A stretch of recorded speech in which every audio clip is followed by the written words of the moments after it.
We're learning some new information after a Kingsland police officer shot and killed a man last night. 33-year-old Anthony Green was killed after what the Georgia Bureau of Investigation called a brief altercation with the officer who fired multiple shots. The scene of that shooting has already become a makeshift memorial to Green, a father of two. GBI says an officer was following the car Green and another man were in when they both ran, and that's when that alleged altercation took place. There is no indication that either Green or the other man were armed.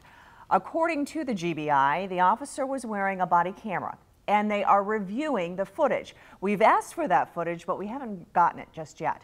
The other man in the car has not yet been found. Now, as the investigation continues, questions continue to pile up in Kingsland. First Coast News reporter Julia Janae met with family members and joins us from near the site of that shooting with our top story.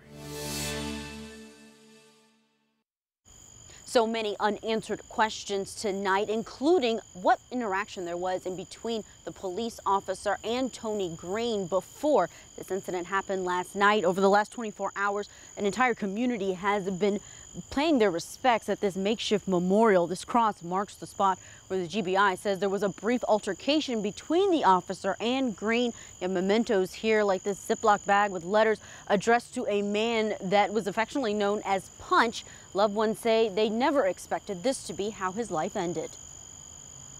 Gonna let it shine. Gonna let it shine. Gonna let it shine. We're gonna let it shine. At a Kingsland community park, We're gonna let it shine. a neighborhood's reaction to the fatal shooting of Tony Green by an unnamed officer turned into a rally of over 100 Thursday evening. Stuff happening, and it's just being pushed under the rug.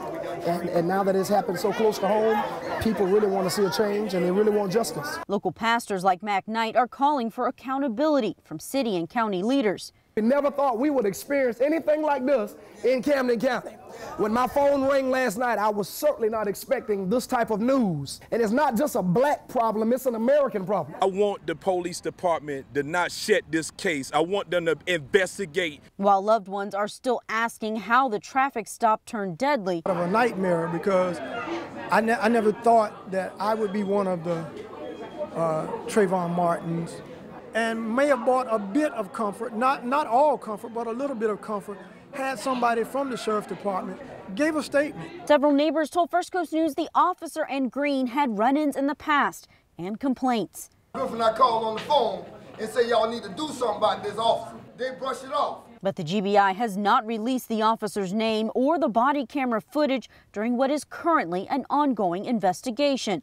But what the GBI has said in a statement is that Green was running from the officer when he was shot.